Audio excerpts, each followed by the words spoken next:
آخری کپڑا جو آدمی پہنتا ہے وہ کفن کا کپڑا پہنتا ہے. آخری جو غسل کرتا ہے وہ مردے کا غسل ہے. آخری غسل ہے, اس کے بعد کوئی غسل نہیں ہوگا. آخری کپڑا ہے, اس کے بعد کوئی کپڑا نہیں ہوگا. یہاں تک کہ اللہ کے پاس بھی پہنچ جائے گا تو ننگا ہی رہے گا.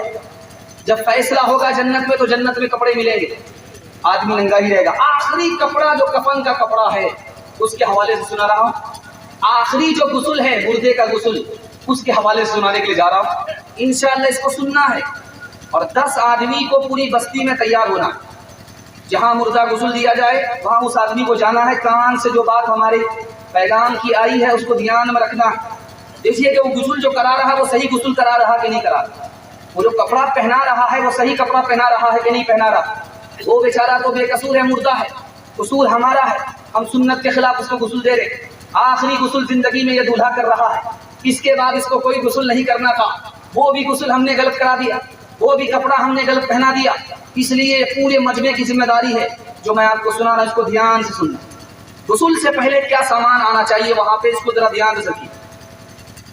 پانی کا برتن ہونا چاہیے, سب سے پہلا آئٹم. لوٹا ہونا چاہیے, دوسرا آئٹم. جس تختے پر, جس چوکی پر غسل دینا ہے وہ چوکی ہونی چاہیے. اور چوتھا آئٹم کیا ہونا چاہیے, استنجا کے ڈھیلے, 3 ڈھیلے یا 5 ڈھیلے, یہ ہونا چاہیے. 5واں آئٹم دکھانے کے لیے جا رہا ہوں. کیا رکھنا؟ بیری کے پتے رکھنا, بیر کے پتے رکھنا. اور اگلا آئٹم دکھانے کے لیے جا رہا ہوں, اگربتی یا لوبان رکھنا ہے 10 گرام. اس کے بعد جو آئٹم ہے وہ عطر ہے. اس کے بعد جو ہے روئی ہے. اس کے بعد جو ہے وہ کافور ہے. اس کے بعد ذرا دھیان سنیے گا, 2 کپڑے ہونے چاہیے 1.25 میٹر کے, 1.25 میٹر کے 2 ٹکڑے کپڑے ہونے چاہیے, جس کو تہبند کہتے ہیں. 1.25 میٹر کے 2 کپڑے 2 ٹکڑے. اس کے بعد دستانے کے 25 سینٹی میٹر کے 2 کپڑے ہونے چاہیے. دستانے کا دستانہ بنے گا, 2 دستانے ہوں گے. یہ تو غسل کا ایٹم ہوگا. غسل سے پہلے یہ سامان ہونا چاہیے. اب ان سامان کو کیسے استعمال کریں گے, غسل کیسے دیں گے, اس کو ذرا دھیان سے سنیے گا. بالکل آسان ہے, غسل دلانا بالکل آسان ہے. اگر آپ نے سمجھ لیا, دماغ میں بٹھا لیا تو پورا مجمع غسل دلا سکتا ہے سنت کے مطابق. ذرا دھیان سے سنیے. وہ جو تختہ ہے, چوکی ہے جس پر غسل دینا ہے, اس کو دھونی دینی ہے. اگربتی کا دھواں دینا, لوبان کا دھواں دینا ہے 3 بار یا 5 بار. ہو گیا. اب دیکھیے اس پر مردے کو آ کر کے لیٹائیے. جب مردہ لیٹ گیا تو اس کے سارے کپڑے اتاریں گے سوائے سطر کے. سطر کا جو کپڑا ہے, لنگی ہے, عورت ہے تو اس کے سینے کا کپڑا اور سطر کا کپڑا, اس کو چھوڑ کر کے سارے کپڑے اتار دیں. یہ دوسرا کام ہو گیا. اب دیکھیے تیسرا کام بتانے کے لیے جا رہا ہوں. وہ جو دستانے آپ نے لیے تھے وہ بائیں ہاتھ میں پہنیے. دستانے میں مٹی لیجئے اور دستانے کے ساتھ مٹی کے ساتھ جو شرمگاہ ہے, جو پیشاب کی جگہ ہے, اس کو آپ پوچھیے. جو پاخانے کی جگہ ہے اس کو پوچھیے. اسی کا نام استنجا. ایک بار ڈھیلے سے, ایک بار دستانہ بھیگا کر, ایک بار ڈھیلے سے, ایک بار دستانے کپڑے کو بھگا کر. اس کا نام استنجا. استنجا ہو گیا. اب دیکھیے چوتھا کام, وضو کرانا. وضو کرانا کتنا آسان ہے. چہرہ کو پہلے دھوئیے, اس کے بعد ہاتھ کو دھوئیے, اس کے بعد سر کا مسح کرائیے, اس کے بعد پیر کو دھوئیے. اب آئیے 5واں آئٹم جو آپ نے روئی لیا ہے, روئی سے منہ کو پوچھیے, منہ کو صاف کیجیے, ناک کو صاف کیجیے, کان کو صاف کیجیے, اور اس کے بعد روئی کو ناک میں پھنسا دیجیے, کان میں پھنسا دیجیے. اب آپ کو کرنا کیا ہے, سر کو دھونا ہے, داڑھی کو دھونا, صابن سے سر کو دھونا ہے, داڑھی کو دھونا ہے. سر اور جب داڑھی کو آپ نے دھو دیا, اب یہاں تک مکمل ہو گیا. اب کرنا کیا ہے, غسل اور آسان ہو گیا. بائیں کروٹ پر لیٹائیے, 3 بار سر سے لے کر کے پیر تک پانی لے جائیے. یہ پانی گرم پانی ہوگا, وہ جو بیر کا پتا رکھا تھا وہ گرم پانی میں ہوگا, اور اس کو 3 بار آپ نے سر سے لے کر کے پیر تک بہا دیا بائیں کروٹ پر لٹا کر کے. اب اس کو دائیں کروٹ پر لٹائیے اور پھر 3 بار سر سے لے کر کے پیر تک پانی ماریے. اس کے بعد آپ کیا کیجئے, آسان مردے کو بٹھائیے, پیٹھ کا سہارا لگا کر اس کے پیٹ کو ملیے. اس کے بعد دیکھیے کوئی گندگی نکل جائے تو دستانہ لے کر کے اس کو صاف کر دیجئے. اب جو تیسرا غسل ہوگا اس کو بائیں کروٹ پہ لٹا کر کے ٹھنڈا پانی, کافور میں نے کہا تھا 5 گرام, اس پانی میں کافور کو ملا دینا ٹھنڈے پانی میں. یہ آخری غسل ہے, سر سے لے کر کے پیر تک اس کو بہا دیجیے. غسل ہو گیا. کتنا آسان ہے, آسان ہے کہ نہیں؟ مکمل یاد ہو گیا کہ نہیں؟ یاد نہیں ہوا تو ہاتھ اٹھا دیجیے. پیچھے سے ایک آدمی نے اندھیرے میں ہاتھ اٹھایا, وہ سوچ رہا تھا کہ رات کے اجالے میں نظر نہیں آئے, لیکن آ گیا نظر. اب کیا کیجئے, وہ جو 2 کپڑے آپ نے لیے تھے 1.25 میٹر کے جو 2 کپڑے لیے تھے, ایک کپڑے سے بدن کو پوچھ دیجئے, دوسرے کپڑے سے بھیگا کپڑا جو اس کی بدن کا تھا اس کو نکالیے, اس کو لپیٹ دی, غسل ہوگی. کتنا آسان ہے غسل کرنا, یہ سنت کے مطابق. اب دیکھیے کپڑا, مردوں کو 3 کپڑے دیے جاتے ہیں.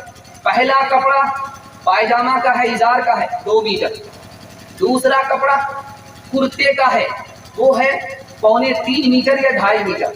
اور تیسرا کپڑا چادر کا ہے, وہ ہے 3.25 میٹر.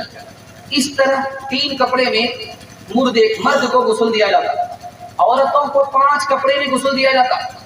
3 کپڑے تو ایک چادر 3.25 میٹر کی, دوسرا کرتا ہے 3.25 میٹر یا 2.5 میٹر, پائجامہ اور 2.5 میٹر.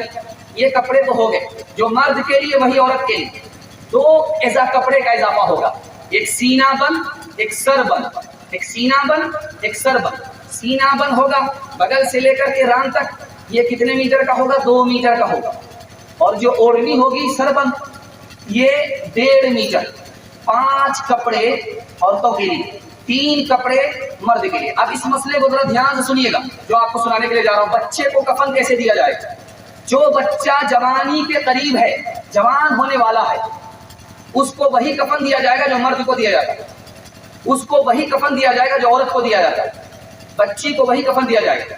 لیکن اس میں سہولت کیا ہے, اگر آپ 5 کپڑے میں جوان بچے کو کفن نہیں دے سکتے, لڑکا کو تو 2 کپڑے دے سکتے.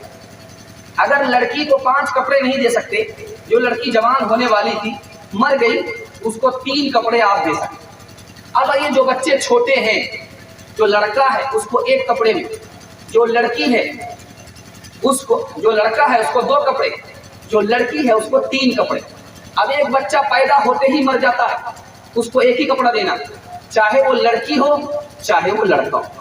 یہ تو آپ نے سن لیا. اب آخری نمونہ آپ کی خدمت میں آ رہا ہے, اس کو ذرا دھیان سنیے گا. کفن کیسے بچھائیں گے؟ پہلے چادر کو بچھائیں گے, اس کے بعد ازار پائجامے کو بچھائیں گے, اس کے بعد کرتے کو بچھائیں گے. عورتوں کو کفن کیا کس طرح دی جائے گی؟ ایک طریقہ تو یہی ہے کہ پہلے کرتا, اس کے بعد پائجامہ, پہلے چادر, اس کے بعد ازار پائجامہ, اس کے بعد کرتا, اس کے بعد سینہ بند, اس کے بعد سر بند. ایک طریقہ تو یہ. دوسرا طریقہ یہ ہے کہ پہلے چادر دیجیے, اس کے بعد سینہ بند دیجیے, اس کے بعد ازار پائجامہ دیجیے, اس کے بعد کرتا دیجیے, اس کے بعد اوڑھنی سر بند دیجیے. یہ آخری کپڑا ہے, یاد رہے سنت کے مطابق پہنایا جائے. یہ آخری غسل ہے. اس دولہے کو آپ غسل کرا رہے ہیں, اس کے بعد کوئی غسل نہیں ہوگا. انشاءاللہ مردے کو جب دفن کریں گے تو اس وقت نصیحت پکڑیں گے.